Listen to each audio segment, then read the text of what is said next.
그리스도 안에서 사랑하는 성도 여러분, 이동훈 목사의 성경의 세계 시간입니다.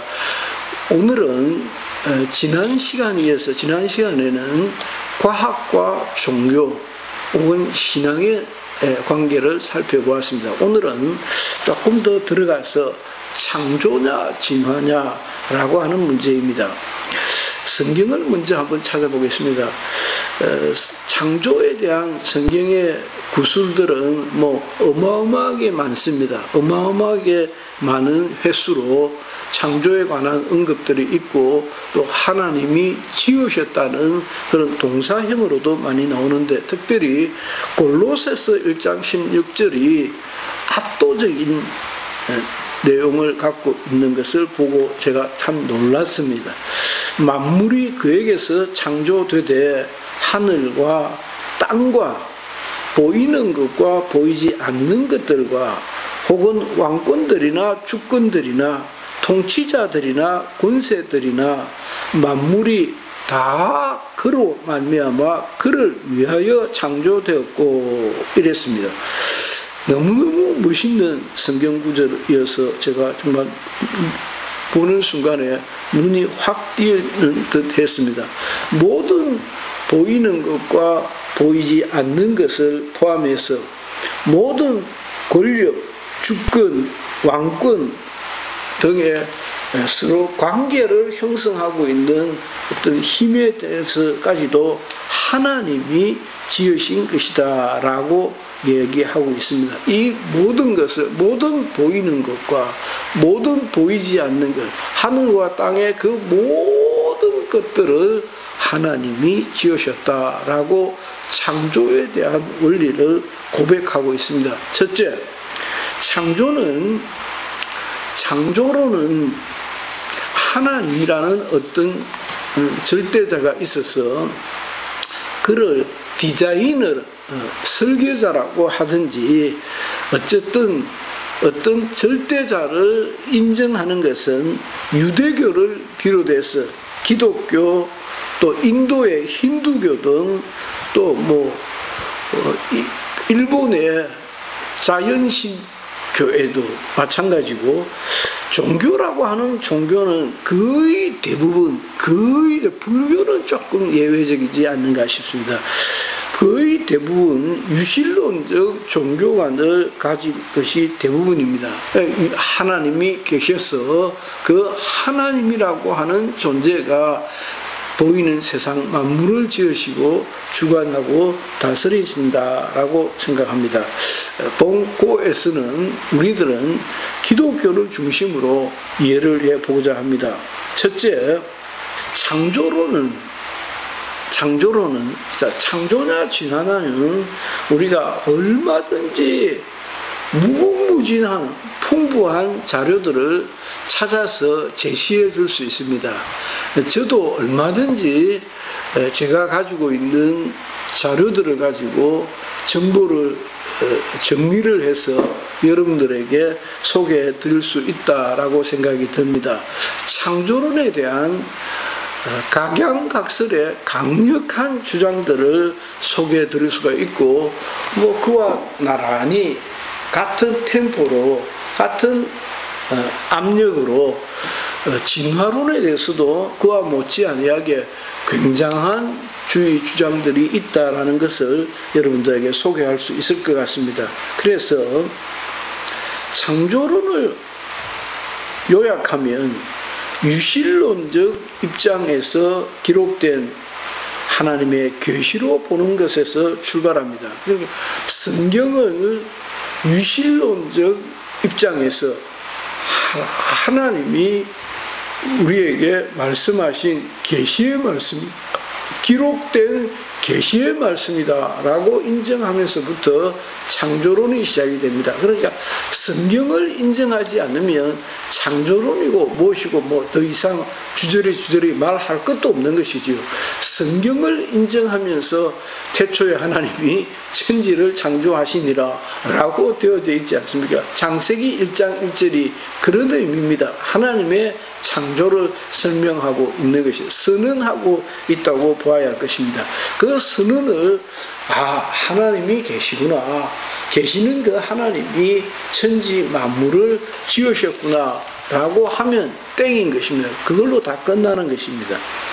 두 번째, 하나님이라고 하는 존재를 인정할 뿐만이 아니라 그 하나님이 보이는 것과 보이지 않는 모든 것을 디자인, 설계하셨다라고 하나님의 사역을 주장하고 믿고 고백합니다.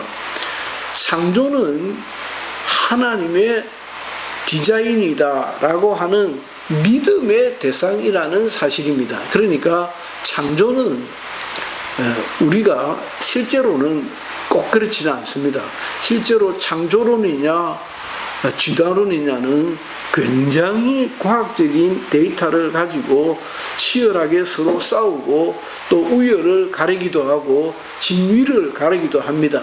그러나 저는 그렇게 하는 것은 어떤 의미로는 참 무익한 일이다. 얼마든지 창조를 주장할 수 있는 데이터들을 소개할 수 있고, 그와 반대로 얼마든지 그게 말이 되는 소리냐라고 생각하고 진화론을 증명할 수 있는, 증명해 보일 듯이 하는 자료들을 여러분들에게 소개해 줄 수도 있다는 것입니다. 따라서 그건 무의미한 것이고, 하나님의 존재를, 하나님이 계시다는 것과 그 하나님이 세상 만물을 지으셨다라고 하는 것은 믿음의 대상이다라고 하는 점입니다.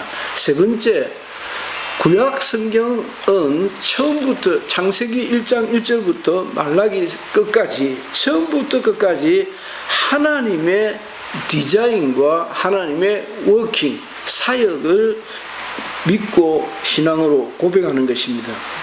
외에도 수많은 동사형으로 하나님이 창조하셨다 하는 것을 고백합니다. 히브리서 신약 성경 히브리서 11장에 보면 믿음으로 하나님이 말씀으로 세상 만물을 지으셨다는 것을 고백하고 있습니다. 그러니까 하나님이 세상 만물을 지으셨다 하는 것은 믿음의 세계의 영역이다 라고 하는 점입니다. 네 번째, 창조론은 하나님이 말씀으로 만물을 각각 종류대로 지으셨음을 고백합니다. 반면에 진화론은 사실 좀 설명이 필요한데, 진화론과 창조론에 대한 싸움을 벌일 때에 유명한 일화가 있습니다. 당시에 창조론에 대해서 강력하게 주장하는 한 창조과학자가 있었습니다. 그 창조과학자를 영국의 과학원이죠. 일종의 국립과학원 같은 데서 그분을 초청합니다. 당신이 그렇게 창조론을 주장하면 여기 와서 우리에게 진화라고 생각하는, 진화론을 주장하는 우리에게 한번 우리를 설득해봐라 라고 그분을 초청합니다. 그래서 그분이 기꺼이 오케이, 자기가 가겠다고 합니다. 그래, 영국에 도착한 그가 딱 단상에 서자마자 방청객에서 질문을 던집니다. 당신은, 예를 들어서 그게 던진 질문에서 그런 내용이 나옵니다. 하나님이 각각 종류대로 지으셨다라고 주장을 하는데, 예를 들어서 개는 한 100수십여 종류가 있는 모양입니다. 그래서 어마어마한 크기에 마치 사자나 호랑이 같이 그렇게 크지는 않아도 그와 방불한 크기의 개들도 있고, 치와와 같은 아주 미니 푸들 같은 그런 개들도 있거든요. 그러면 당신은 개들이 이렇게 많은데 그 개들을 하나님이 지으셨다는 말인가? 라고 질문을 던집니다. 그래서 그 영국의 과학원 식구들이 와 하고 웃습니다. 그냥 비웃는 것이죠. 그때 초청을 받은 창조과학자는 이렇게 질문합니다. 만일 그렇다면 당신네들은 원숭이가 생각을 할 수 있는 유인원이 현대 인류가 큰 바위 속에서 나왔다는 말인가? 그렇게 믿는가? 그렇게 주장하는가? 라고 질문을 던집니다. 그 질문을 받았던 그 과학원에서는 순간적으로 조금 전까지만 해도 그렇게 비웃던 웃음이 싹 떠나버리고 숨소리도 들리지 않는 침묵이 흘러갑니다. 말이 안 된다는 것이죠. 진화는 그렇게 주장합니다. 오랜 세월, 수억만 년, 수억백만 년 전에 세계가 있었는데, 물질이 있었는데, 그 물질이 빅뱅이 문제입니다. 빅뱅이라는 사건으로 인해서 그 물질이 말하자면 일종의 돌연변이와 같은 빅뱅을 일으킨다고 보는 것입니다. 그 빅뱅으로 말미암아 어떤 그 핵과 같은 물질이 만들어지고 그 물질로 인해서 시간이 지나고 또 어떤 설명할 수 있는 근거를 대면서 생각할 수 있는 존재가 생명이 시작되었다고 보는 것입니다. 그렇게 제가 방금 예를 들었던 것이 바로 그런 내용입니다. 그럼 당신네들은 그 무생물 속에서 어느 날 오늘날과 같은 인간이 만들어졌다고 생각하는가라고 하는 것이 그게 말이 되느냐라고 하는 질문을 던집니다. 제가 앞서도 여러 번 비슷한 얘기를 했습니다마는 이 세상에는 현실적으로 어마어마한 분량의 창조론에 대한 데이터들이 있고 진화론에 대한 데이터들이 있습니다. 다윈도 존경하는 많은 사람들이 있고 다윈을 지지하는 지지자들도 있고 창조론을 지지하는 지지자들도 그만 못지 아니하게 많이 있다는 것입니다. 아무튼 창조론은 하나님이 말씀으로 만물을 각각 종별로 지으셨음을 고백합니다. 반면 진화론은 장구한 세월을 전제로 어느 날 빅뱅이 있어서 생명이 시작되었고 진화의 진화를 거듭해 왔다는 이론입니다. 이를 바탕으로 진화론은 우연과 필연이 거듭하면서 점점 더 세분화되어져 갔다. 오늘날과 같은 인류가 탄생했다라고 보는 것입니다. 자, 다섯 번째는 한 예로 제가 말씀드렸듯이 개는 지구상 100여 종 이상이 있습니다. 진화론자들은 이 다른 개들은 하나님이 지으셨다는 말이냐라고 비웃는 반면에 창조론자들은 진화론자들에게 그럼 너희들은 큰 반석에서 사람과 같은 존재가 생각하는 존재가 나왔다는 말이냐고 반문합니다. 진화론은 물리적인 것에서 생명을, 창조론자들은 하나님의 말씀에 의한 창조를 주장하는 것이 서로 다르는 것입니다. 자, 마지막 여섯 번째는 둘은 창조론은 진화론은 창조론을 서로 압도하여 이길 수 있을 것처럼 이야기합니다. 그러나 최고의 현대 지식인들마저도 자기 주장을 증명하는 데는 한계가 있고 서로를 인정하기도 어렵습니다. 왜냐? 이는 믿음의 대상이기 때문이라는 것입니다.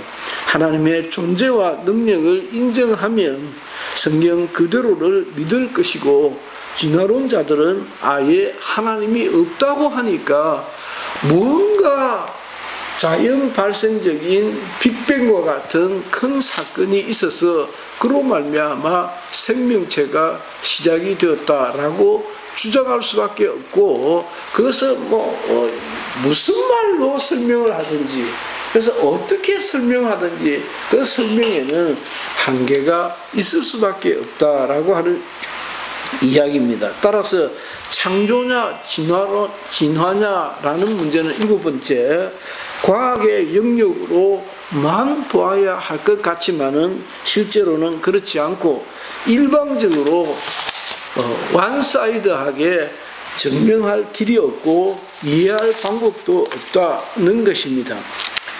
따라서 창조냐 진화냐 하는 문제는 창조냐 진화냐 하는 과학적 탐구의 결과라기보다는 선택의 문제고 신앙과 불신앙의 문제로 귀착되어지는 것을 알 수가 있습니다. 하나님이 있다라고 믿으면 하나님의 창조를 인정하기가 어렵지 않고, 하나님이 없다고 어리석은 자는 하나님이 없다 하는도다 라고, 하나님이 없다고 하니까 뭔가 어떤 자연 발생적인 계기를 만들어야 했던 것입니다.